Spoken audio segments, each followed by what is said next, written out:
everybody, and welcome to the Aggieville Alleycats podcast. Where come rain, shine, or anything in between, we're here to deliver to you the Kansas State sporting news you so love. I'm Ace Edwards, right alongside Connor Baltazar. And welcome to what is this week's probably marquee Big 12 matchup. Maybe the Riot Bowl between West Virginia and Iowa State would also be considered. But this is one of the bigger games in the Big 12 slate for this upcoming week, and it is K-State up against Colorado. The old Big 8 rivals, conference mates, we'll say rivals, get to fight once again.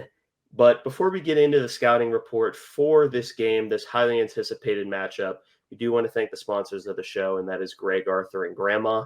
Thank you, Grandma. Thank you, Grandma. And if you want to support the show financially, please be sure to check out the official supporters link, both found in our podcast and Twitter bios. But let's go ahead and just dive straight in to the Colorado Buffaloes this season. They are a 4-1 team, undefeated up to this point in conference play. Their one loss was at Nebraska, who is better than we originally thought, but I still think that they're probably like lower end of good, maybe upper end of kind of mid. Like Nebraska is not a bad team, and Matt Rule is in year 2, and year 3 is historically whenever Matt Rule just decides that he's going to destroy the world.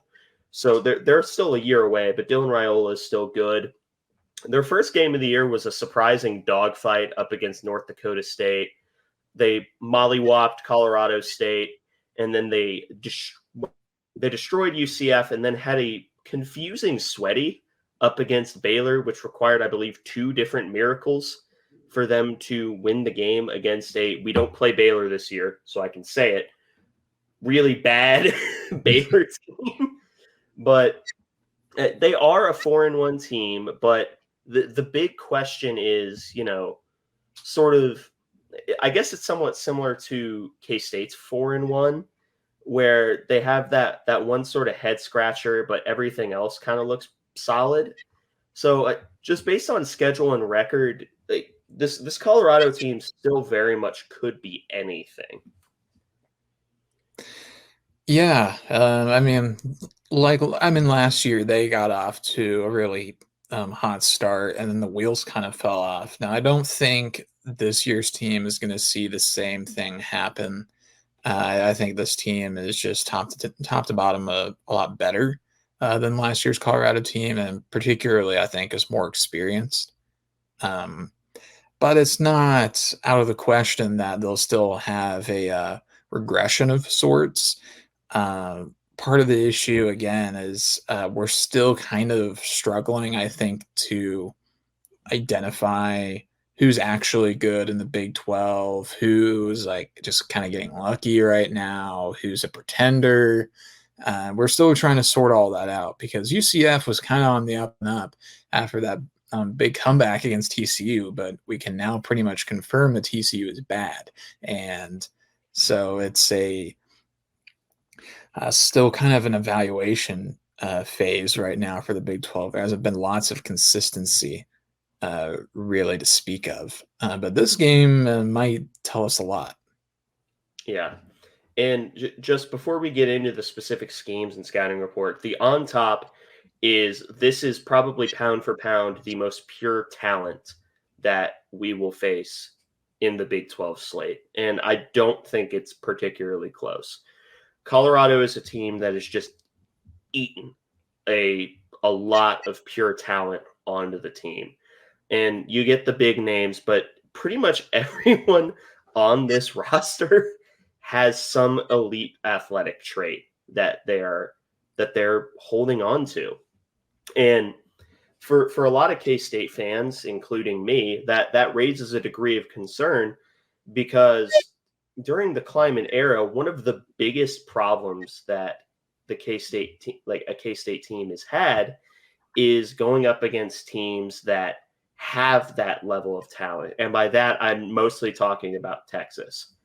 Colorado is not Texas. I will say that right now.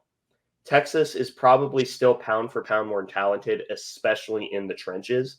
And that's sort of historically where K-State has had the most problems. But still, like, this is a team that you can't count out just because of the pieces that they have on both sides of the ball. No, I completely agree. There's just way too many weapons, particularly the offensive skill positions, to the point where, I mean, they can, even if they get out to a slow start, which they kind of did against Baylor, they fell behind in that game.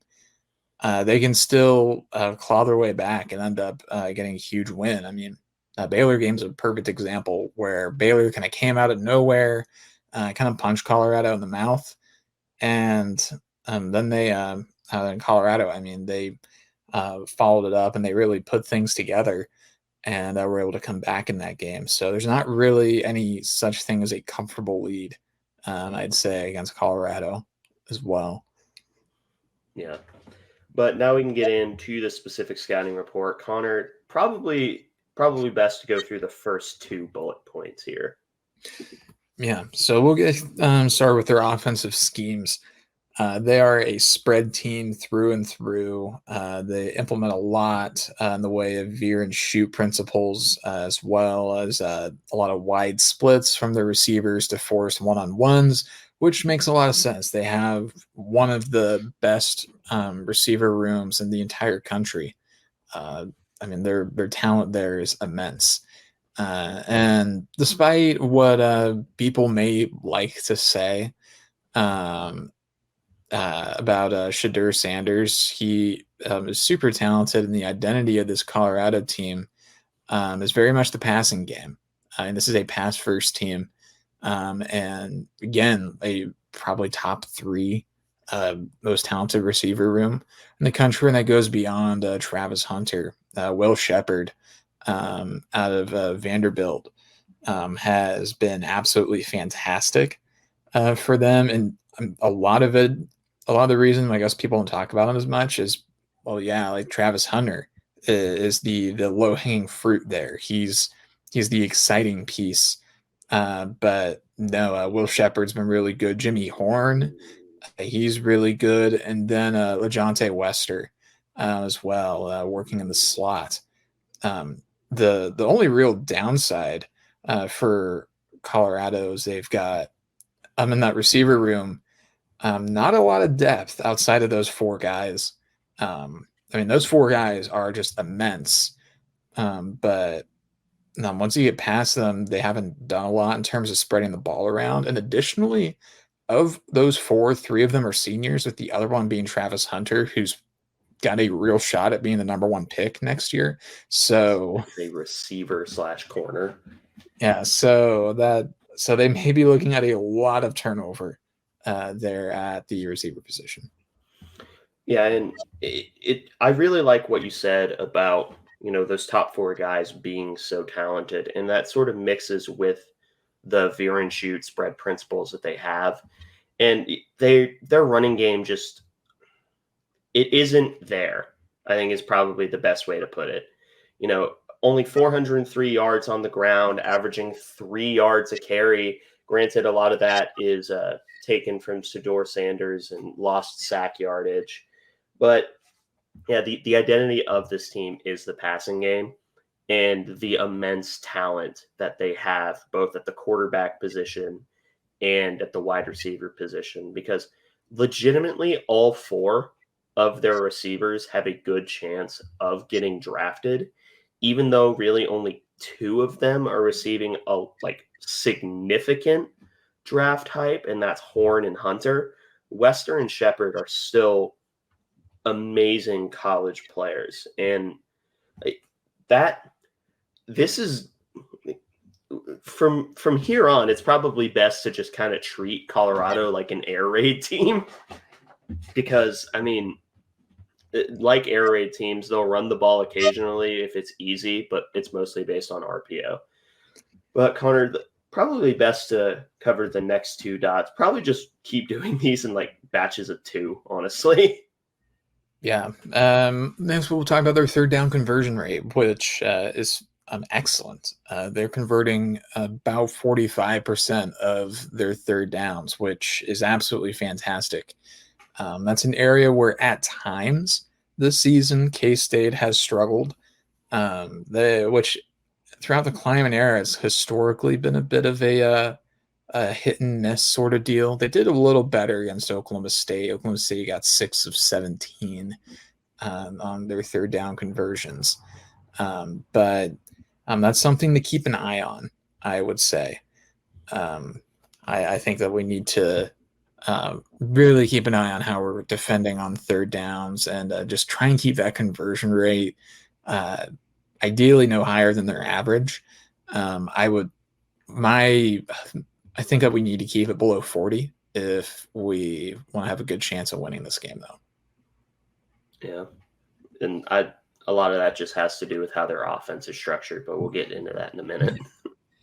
And additionally, in the red zone, they're about the national average, 88% scoring rate, and then a very nice 69% touchdown rate in the red zone. So solid numbers there as well. Not quite as outstanding as their third down numbers, but still pretty good. Yeah, and that's sort of where the running game comes in, because I think their passing to rushing touchdown ratio is like 5 rushing, 6 passing in the red zone. So no, that's backwards. It's 5 rushing, 6 passing. So because they only have 5 rushing touchdowns all year.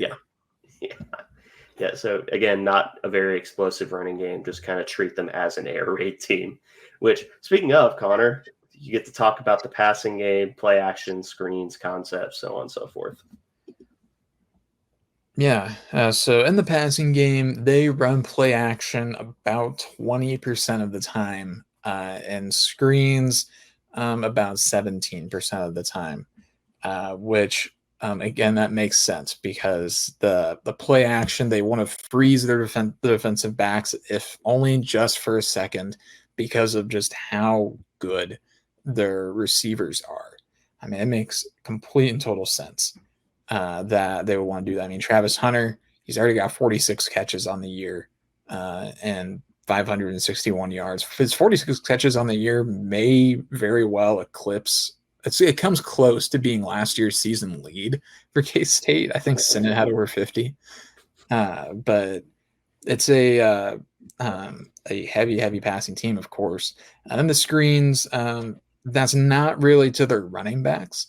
The running back with the most catches on the year only has 5, and their running backs just aren't catching the ball that much. It's mostly receiver screens, which again, they want to try and get their playmakers, particularly Travis Hunter, guys like Jimmy Horn as well. They want to get them the ball in open space and let them operate, which is a great philosophy when you have guys with the amount of talent that Colorado does. I mean, if we had Travis Hunter on K-State, I'd be running a lot of middle screens, a lot of tunnel screens, trying to get him the ball to keep the defense honest. That way they're not just constantly running prevent to keep him from getting into the end zone, or at least try to. Yeah. And like it just is the weird thing, and you'll talk about it in a second. It's just the play action game. I don't want to say that you don't have to respect the play fake, but that's sort of what the screen game is for. That's why their screen percentage is very similar to their play action percentage, because they're more hoping to get you on the screen passes, and that's how they're going to get you to bite down more than the traditional, run the ball to set up the deep pass. But speaking of deep passes, they have quite the interesting offensive structure in general. Yeah. The play calling structure they have in their passing game, it's pretty interesting because a majority of the concepts they run are high-low zone beaters. So they run something like bounce, which is a short hitch with a dig behind it, and you're reading the linebacker or slot corner, and you're throwing whoever he leans towards, and smash and mills, outside deep post, and an intermediate in route, and they're reading the near safety and throwing where his leverage is as well. which is all well and good because Shedeur is a very good high-low field reader. The problem, though, is that when teams play match coverage or man coverage, their only real answer is somebody's got to win. And I'm talking about Colorado there. Again, with Travis Hunter on your team, Jimmy Horn on your team, and LaJohntay Western, Will Shepherd, it's not the worst bet in the world. I mean, if your whole man coverage concept on offense to beat that coverage is just we have really good wide receivers and they're better than your DBs. Like you can't get much better in terms of picking a receiver core to do it. But they're still not great at creating rubs and man coverage. And while they're still, again, an immensely talented receiver core, you can't rely on them every single play to get open without some help from the scheming. I mean, if you run the same play over and over, I mean, teams are going to start to figure it out. And even if they don't always need it, you can make your offense even better by scheming guys open and creating some natural rub routes. But that's not something that Colorado's done a lot of.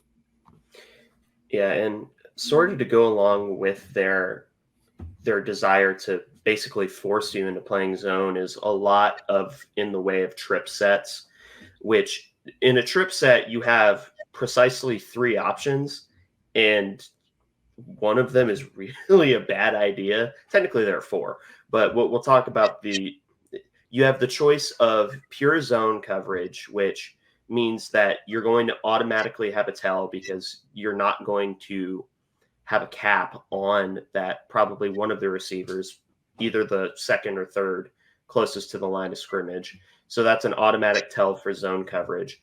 You can just play straight up man, which again has a tell because you're not going to ask someone to, work against every leverage so that you're going to have them capped over that receiver. Or you can kind of do what Nebraska did, and that's play a lot of match coverage, which I think is the best option. And I say that it's the best option despite the fact that Baylor gave up 38 against them, and that's all Baylor runs is match coverage. But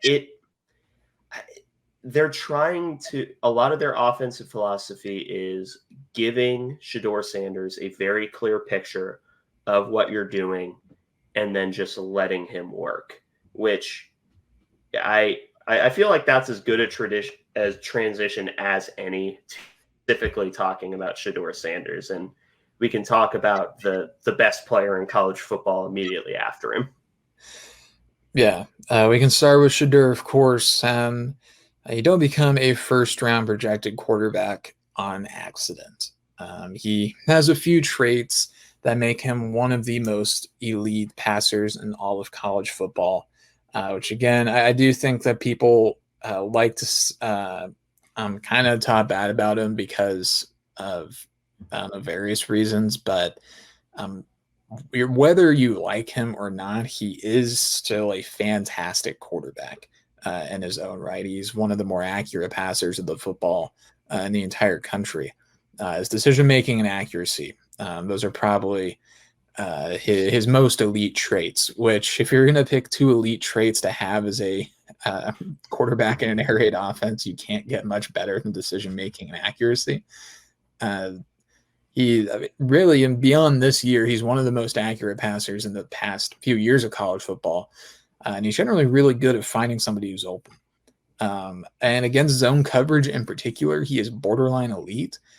Man coverage, he's still a threat just because of how accurate he is. But he's definitely better at taking in the zone offense and processing it. That's where he's better. He's beating you with his brain. However, his biggest weakness, though, is he has really bad pocket feel. Now, I'm not saying that Colorado's offensive line, particularly in pass protection, is great. They're better than they were last year. They're definitely not doing him many favors, but I think it's also a bit of a convenient excuse because Shedeur does not have great pocket presence outside of that. He often abandons clean pockets. and will complain the offensive line doesn't protect him. Regardless of that, though, that pretty significant setback, he is still the most talented quarterback that K-State is going to face this entire year. He's a rare quarterback that I genuinely believe might be better if he was a statue, where his mobility honestly sometimes hurts him because he knows he can use it, and he doesn't have the amount of trust in his offensive line to not use it. And like you said, I don't think their offensive line is what the kids would call good, but I don't think that the offensive line is as putrid as people want to make it out to be. At least their tackles. I think their tackles are actually fine. The interior is probably the biggest weak spot. And if you talk to any quarterback, that they hate interior pressure more than they hate any kind of edge pressure, because with edge pressure, they can at least, find a hole to escape. But if there's a nose tackle, like, where are you going? Like, there's not much in the way that you can do. And that was a big part of Nebraska's game plan, was send a lot of interior pressure, walk up your linebackers, and make the interior choose a guy to block. And I think that's going to be a big part of a winning formula. But Shedeur Sanders, like you said, you don't become a first-round projected quarterback on accident.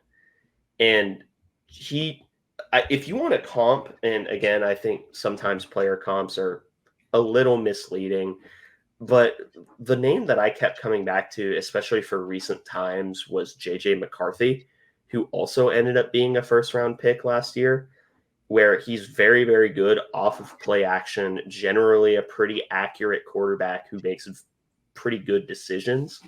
I think that you trade J.J. McCarthy has better pocket feel, but Shedeur is infinitely more accurate, which is terrifying because J.J. McCarthy was also very accurate. But yeah, there's not a doubt in my mind that Shedeur Sanders is the best quarterback that K-State will face this year.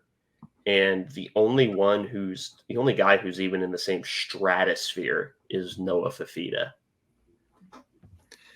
Yeah, I think that's probably a fair take. I mean, you go down the list of quarterbacks left on our schedule. Like, I don't think there's one, in the same universe as Shedeur Sanders. And that's not really disrespect at all towards the QBs that are left on the schedule. That's just Shedeur is going to be a first-round pick. We're not facing a first-round pick the rest of the season. No. So it's as simple as that. I think so. But speaking of first-round picks on the Colorado roster, I think this is a good time to talk about probably the face of the team, maybe the face of college football. That's Travis Hunter. There's really not a lot to say about him that hasn't already been said, other than he is kind of like a real life creative player that you'd see in a video game, where he's the best at what he does on both sides of the ball and is just somehow better than everybody that he ever goes up against. He also seems to have like every skill set as a receiver as well. Just when you think that like maybe he's mostly a guy that's just going to use the field to get into open spaces and make people miss in space, or he's just a deep guy, then you see him make some incredible contested catches as well. I mean, some of the catches he's had this year have been absolutely phenomenal, been like some all-time highlight reel sort of things. So, I mean, he is a pretty complete player. But his best parts of his game as a receiver, he's a great route runner and is very physical as well. I mean, he's still a really great deep threat as well.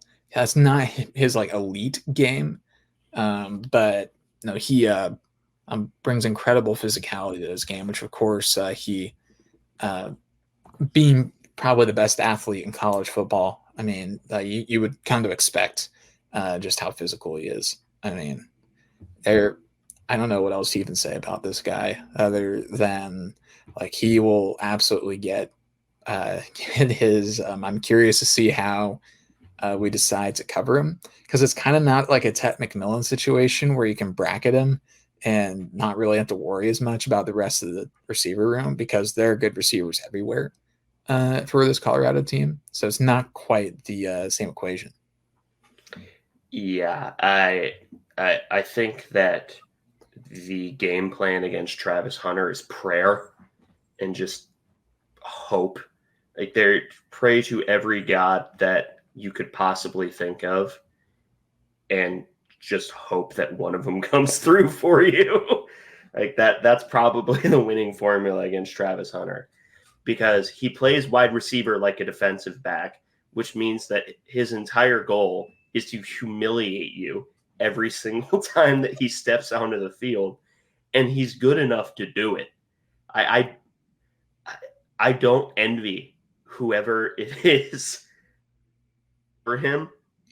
And everyone else, I feel like there's a decent chance that K-State could man up without like vomiting on themselves, because every once in a while you're going to get beat. That's just being a defensive back. Travis Hunter is that guy. He is that dude. And if he doesn't win the Heisman this year, it's officially just a quarterback award. I don't feel like he terrifies me, man. Oh, to be fair, there's another non-quarterback that is right up there with Ashton Genty, Boise True. State. I mean, he is on pace right now. This is a total side tangent, but I was checking. He's on pace to finish with the fourth most rushing yards in a single season in FBS history, and that's not including a bowl game. God. And that's also with him sitting out the second half of 2 games. Like, because he got 189 yards in the first half on like 13 carries against Utah State. Like, I turned on the second half to watch him, and then he didn't play. So I was a little disappointed. God, it's what a weird world we live in. Anyway, we'll talk about Travis Hunter again soon enough.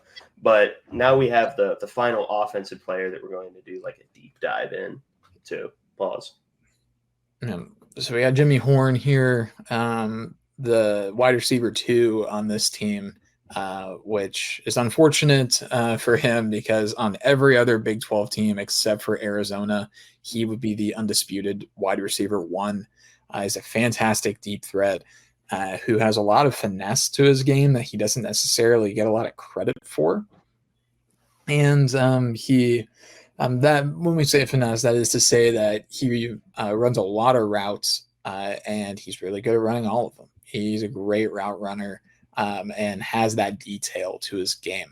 And he's a great complement to Travis Hunter because Hunter, again, a great, not exceptional deep threat. But because of Jimmy Horn, you can't bring the safeties up too much to try and get a quick tackle on Hunter because Horn will beat you right over the top. So it's a really no-win situation with the talent they have in the receiver room. Yeah, that's probably the best way to put it is it's a no-win situation. And Jimmy Horn and Travis Hunter perfectly complement one another because Travis Hunter is that true number 1 alpha dog receiver. Jimmy Horn could be that guy, but he's also just such an elite Z number 2 receiver that you would almost rather him play that role full time. And I think he has in high school, he ran like a 4.3. So he's almost certainly gotten faster.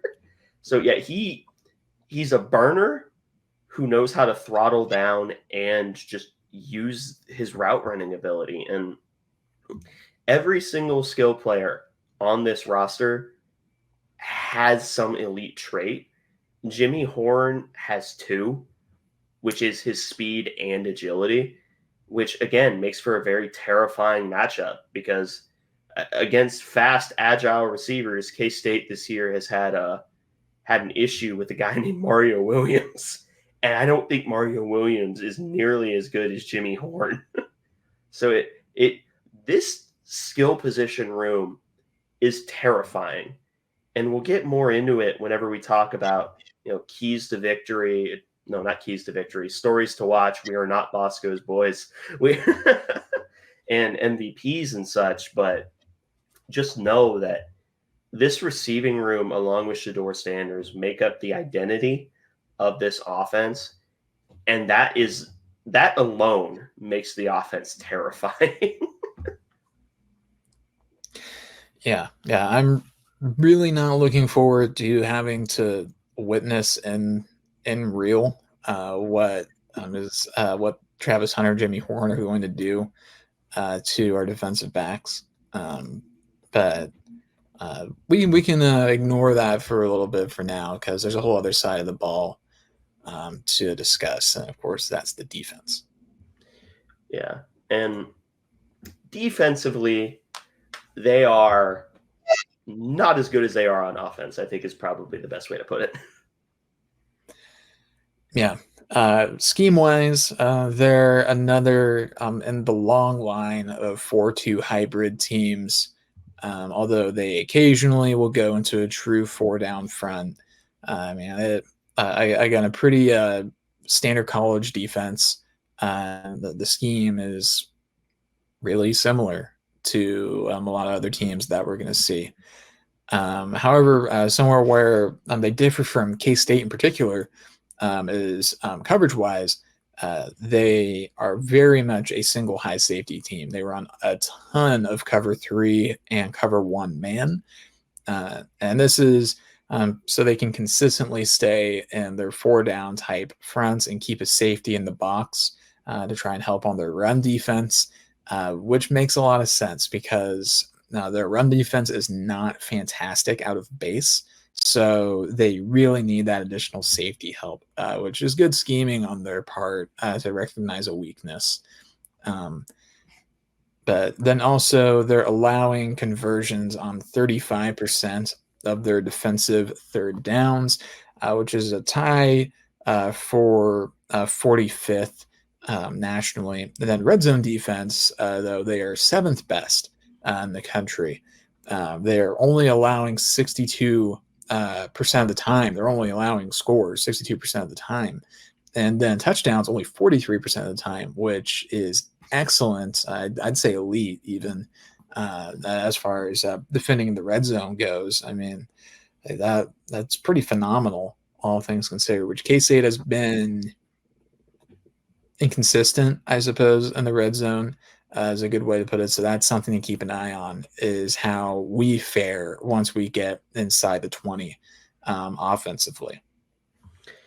Yeah, and to sort of talk about their one high coverage structures is it really is, despite the fact that they play a lot of one high man coverage and cover 3, both of which are specifically designed to stop the run and protect the boundaries. They do one of those things remarkably well, which is covering the boundaries.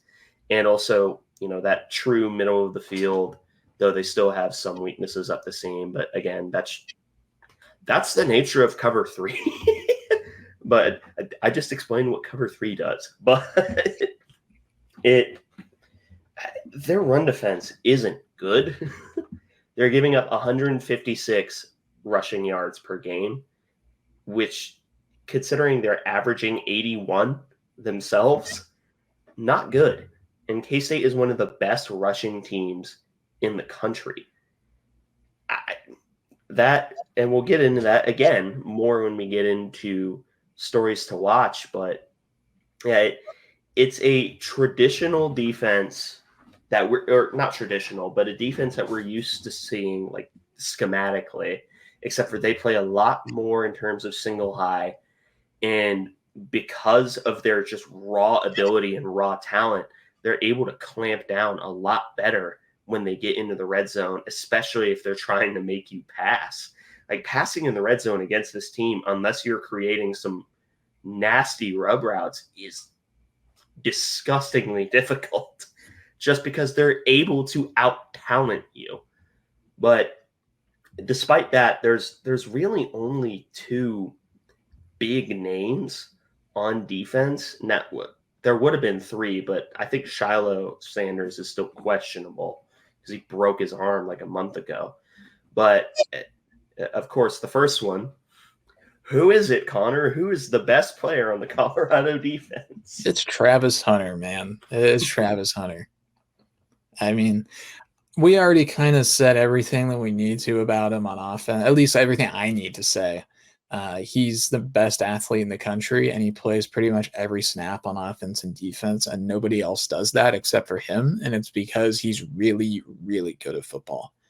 That's about it. I pray for whoever is matched up with him. So sorry, Jace, you're getting like one catch for 4 yards in this game. So yeah, sorry, Jace. Sorry, Keegan. Sorry, whoever is unfortunate enough to be lining up across from him.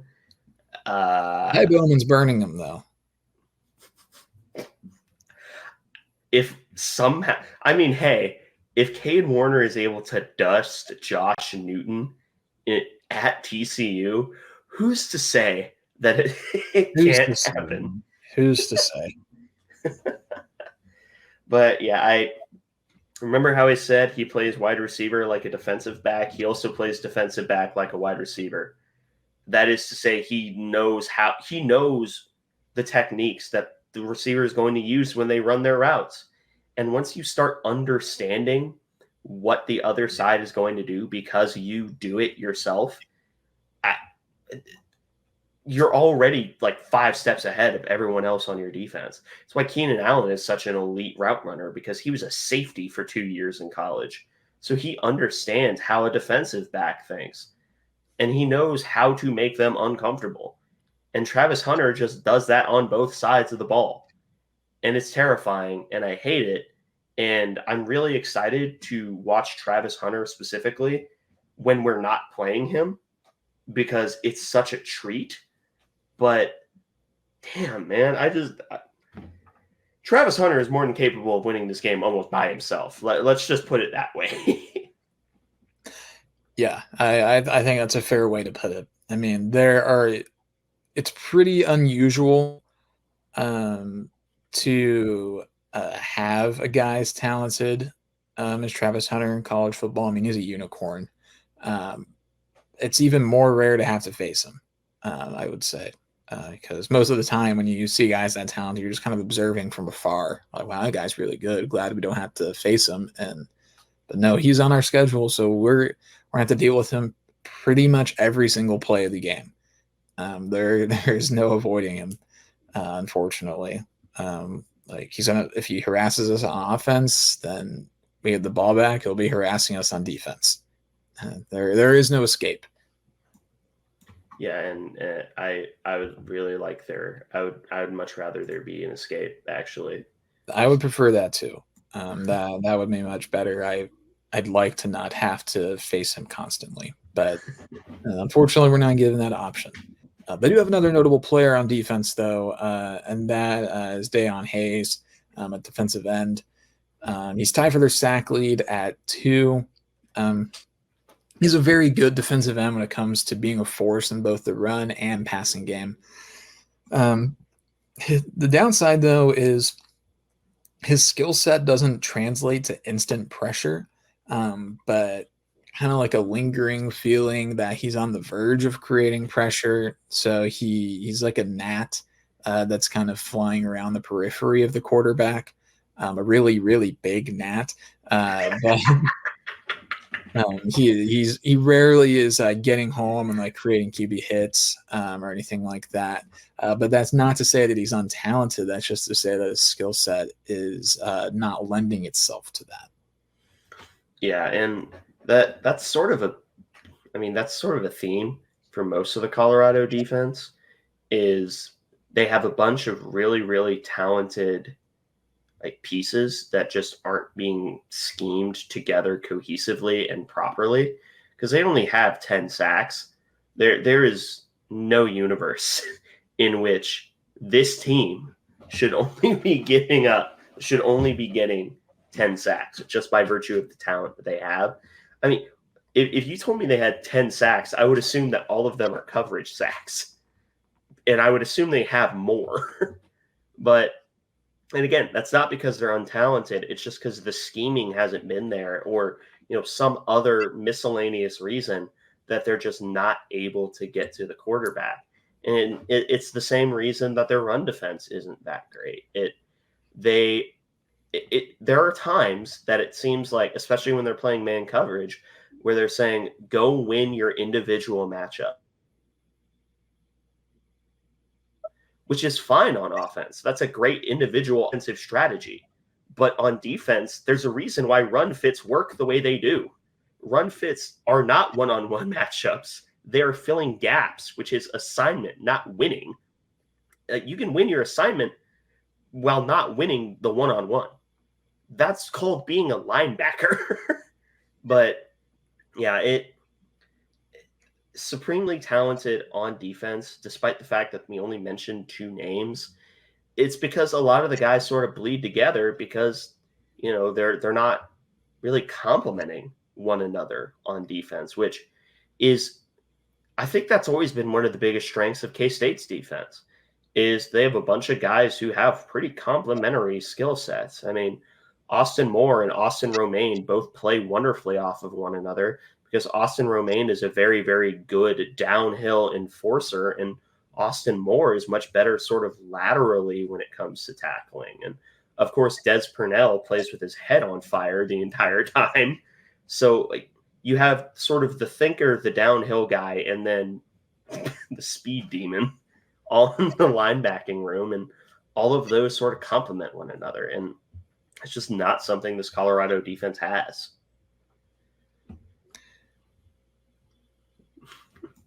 I have nothing to say. Yeah.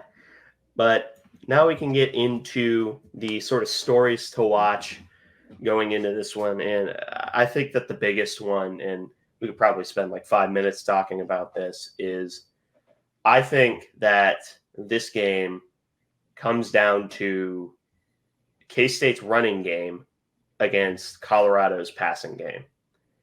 Who is going to end up walking away victorious? The explosive playmakers, or the guys who are going to try and bleed the clock so that you don't get that opportunity?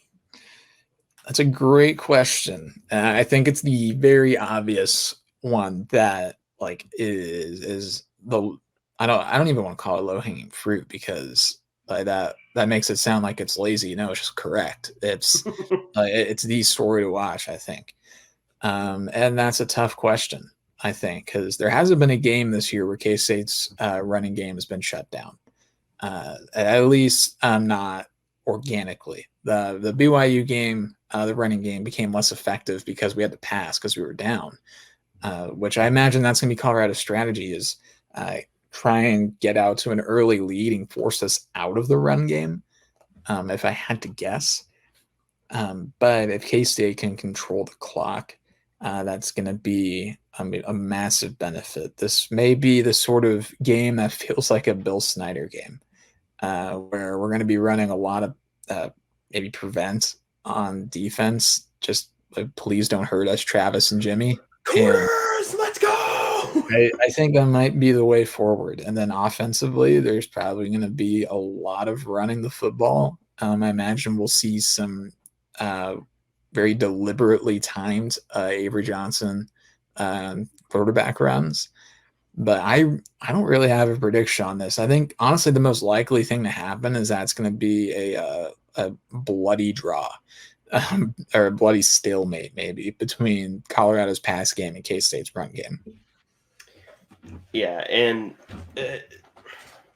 I feel like K-State would be better at dealing with sort of empty possessions, whereas Colorado really needs to sort of have those. Like, they need to score on basically every single drive, because they're either scoring in 5 minutes or punting in 2. That has sort of been their MO the majority of this year. And that's always been the weakness with most air raid offenses, is it's really, really bad at controlling the clock. And if you have an empty possession, it hurts even worse than if you're able to run the ball. But sort of related to that subject is how does K-State deal with, and listen, I don't like admitting that there's a talent gap between K-State and other teams, because I think it's a tired narrative where it's little old K-State against these bigger, badder, more talented teams, but we win because we're able to have a few more teeth knocked out before we're able to give up. And, all those really stupid high school motivational football videos that you used to watch before you'd go out and get mollywopped by Bishop Miege. Not speaking from personal experience. I totally am. But this is one of those games where, yes, there is a significant talent gap. Yeah. Well, the way that you describe it, it makes you sound like pretty much like every single commentary crew that's covered a K-State game in my lifetime, where they just like the whole little K-State walk on you deal, which has been less and less true as of the last couple of years. But if there's going to be a game on the schedule where like there is a team that is just clearly, at least on paper, more talented than us, and at a lot of positions by the eye test more talented than us, it's going to be this Colorado team. And that's not a diss at K-State. That's this Colorado team is just elite at most positions in terms of their raw talent, and a few positions their football knowledge and football skill as well. It goes beyond just raw talent and whatnot. It's they're just genuinely elite players at every level. But I don't know. We've seen K-State being able to beat at various times in the Kleiman era teams more talented than it. Oklahoma several times. K-State was able to best. I'd say pretty much every time Oklahoma was on paper, more talented squad than K-State was. But this game may have to kind of be like some of those. The difference is that it doesn't quite feel the same because Colorado's an emerging power right now, at least for the guys that are on the team. I mean, those of us that are older and particularly older than I that remember the Big 8 days in like the 90s, Colorado was a power from the late 80s through the late 90s-ish. Then everything changed when they lost like 75-3 to Texas in the Big 12 championship. But this is a really talented Colorado team.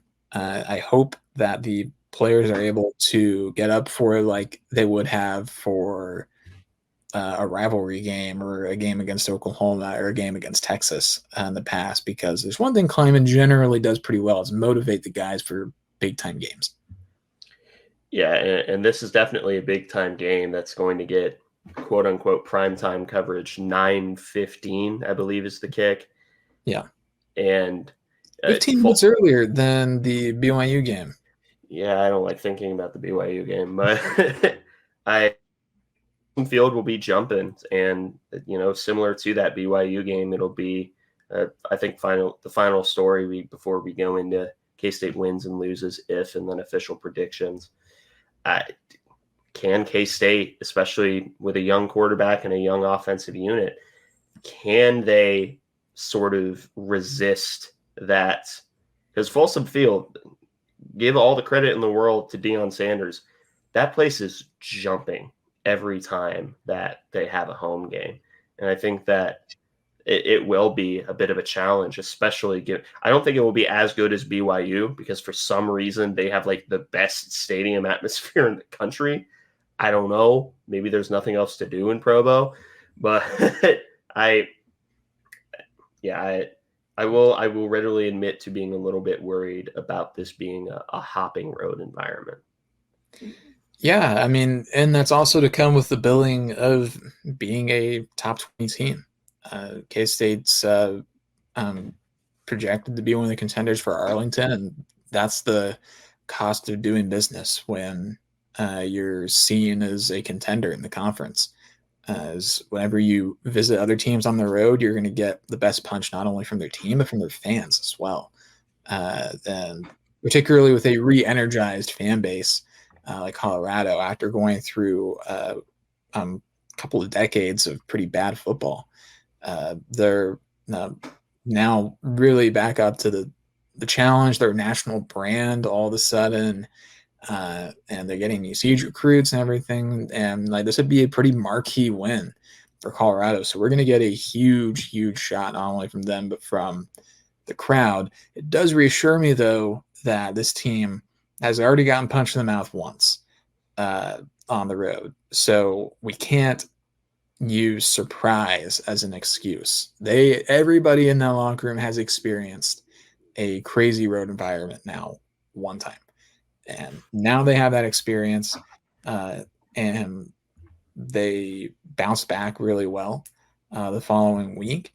And I'm hoping that they've learned from that first experience and not pressing too much when things start to go the wrong way. But I'm thinking that this should hopefully be a better experience. Yeah. So now we'll go into, we'll do offensive and defensive MVPs first before we do the predictions. I think I picked offensive first last time, so you get offense first this time. Yeah, with the strength of the K-State running game and the weaknesses of the Colorado run defense, it's got to be DJ Giddens, I think. I think that he's kind of the pick that is staring you in the face. I do think there's another running back that you could pick if you were feeling particularly storyline driven, which I'll leave available if you decide you want to go that way. But DJ has been great in every game that we've had. Despite his mistake in the BYU game, he otherwise had some really good runs in that game. Would have been over 100 yards if it weren't for that 30-yard carry that got called back for holding. So, I mean, he's one of the best in the conference right now as well. I think he's third in rushing yards per game. And as he's doing that on fewer touches than a lot of these running backs as well. So I think this could end up being a really big day for DJ Giddens. Yeah, and the pick of Dylan Edwards is staring me directly in the face, but I'm not going to pick that. And instead, I'm going to give it to, and because this is nearly impossible to give to one individual person, I'm going to give it to the big, sexy beautifuls up front. I'm going to give it to the offensive line. And because, and you could say this every single week, but it'll be especially important this week, given Colorado, their defense is based on winning one-on-one matchups. And if the offense, I have faith in this offensive line to win their one-on-one matchups pretty consistently in a way that, especially on the interior, I haven't felt in quite some time. I have a lot of faith in people like Sam Heck and Hadley Panzer, and I have a lot of faith in Easton Kilty, and well, Carver's hit or miss. Carver is the sort of wild card here, but I have a lot of faith in the offensive line. So I think they're going to be my pick for the offensive MVP, despite the storyline pick staring me directly in the face. But in terms of defensive MVP, yeah, I'm actually going to go with Uso Sayamalo coming off of an ankle injury because he has been the pass rushing nose tackle. And the interior of Colorado's offensive line is pretty squishy. And I think if Uso is able to have a good day and make Shedeur Sanders even more uncomfortable behind his offensive line than he already is, that's going to be a massive help to ensuring that K-State is able to. You're not going to eliminate the Colorado passing game. You can hope to contain it a little bit, and I think that Uso Sayamalo is going to be a massive part to being able to have that little bit of contain. Kind of in a similar vein, although from a different angle. I'm coming at this from interior pressure. But from the linebacker room, I'm going with Austin Romaine this time. I think Uso is going to be a huge part in that, particularly if he's healthy and able to play. But I think I'm going with Austin Romaine, who's really been the defensive MVP of the whole season so far. And we're not the first to say it, but he is kind of putting up like fringe All-American numbers right now, uh, which is just utterly shocking. And I think that um, we need to be able to get him free on a couple of interior blitzes. He's got 2 sacks on the year, and it's been a really effective pass rusher, particularly for a linebacker, a Mike linebacker at that.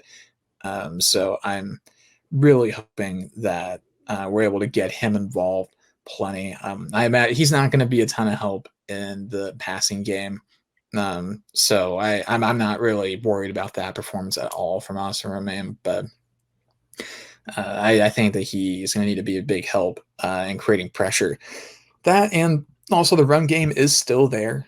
If we don't pay attention to it at all, we could let it beat us. And Austin Romaine is going to be a big part in making sure that we have one phase of the game to worry about and not 2. Because the last thing we need is a multi-dimensional Colorado offense. Yeah. No. All right. So, Connor, you get the first one here, your official prediction. K-State wins if, K-State loses if, and then your score projection. I'm going to say K-State wins if they get at least 200 yards on the ground. I think that K-State has to control the trenches. I don't think there's any other option, really. DJ's going to need to have a big game. Dylan's going to have to contribute as well in the running game a bit. But I think the obvious path to victory for K-State is going to be running the ball and running it effectively. We're going to have to pass the ball still, but this is not going to be like a Avery Johnson air raid game, probably. I guess never say never. Maybe subvert expectations, I suppose, but I'd imagine that we're looking more at a DJ Giddens legacy game if K-State wants to win this. In terms of losing, though, K-State is going to lose this game if the wheels fall off in the secondary. I think we need to, at the very least, cross the finish line as a secondary. We don't have to be perfect, but I think the big thing is going to be tackling. We can't let Travis Hunter make the first guy miss and start to get open. And if he does make the first guy miss, we need another guy there. So we need to be a really, really good tackling secondary for this game against Colorado, which, to be fair, a lot of secondaries actually been pretty solid tackling this year. Jacob Parrish in particular has been pretty surprising in that front, I think. But that's just something to keep in mind is we're going to give up some pretty big pass plays probably, but we need to be there when they happen.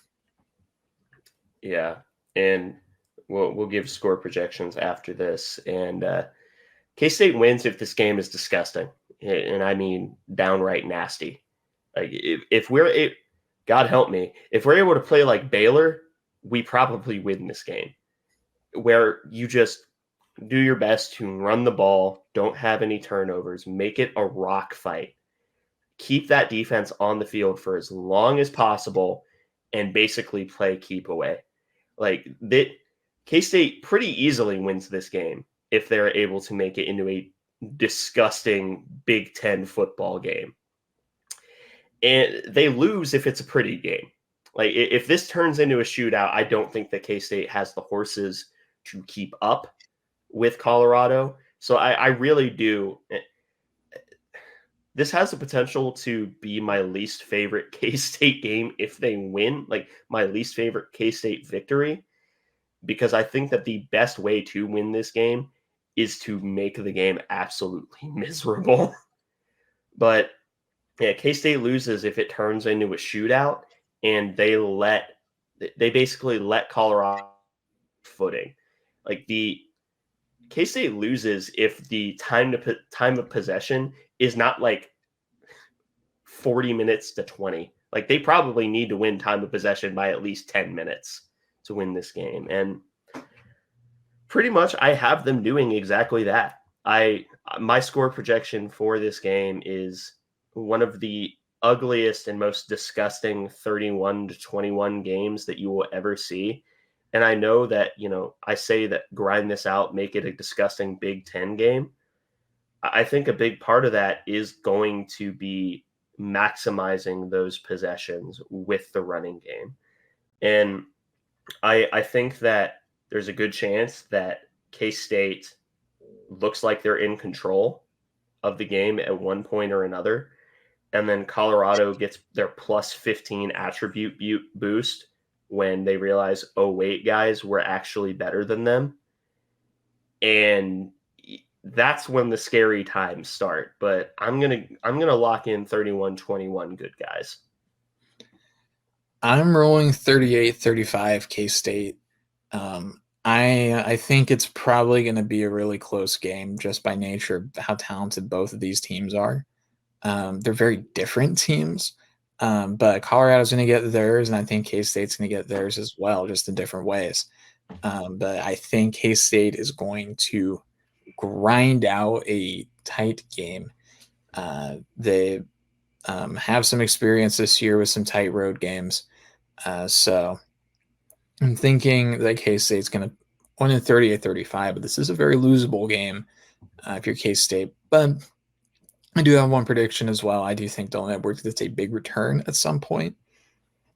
I don't know when in the game, but at some point I think we're going to see a big Dylan Edwards kicker punt return. Yeah. And does that count as do you have any other final notes before we sign off? Nothing else from me. All right. Well, that's the case. Thank you all for listening to this episode of the Aggieville Alleycats podcast. If you want to follow or contact the show, you can follow us just about anywhere at Aggieville Alleycats. And if you want to email us, we're AggievilleAlleycats@gmail.com. If you want to follow us on a more personal note, I am at ACEdward00. I'm at Connor Baltasor, capital C, capital B. And if you want to support the show financially, please be sure to check out both the official Aggieville Alleycats merch store and the supporters link, both found in our podcast and Twitter bios. But most importantly, thank you all for listening to this episode of the Aggieville Alleycats podcast. For come rain, shine, or anything in between, we're here to deliver to you the Kansas State sporting news that you so love. Stay safe, Alleycats.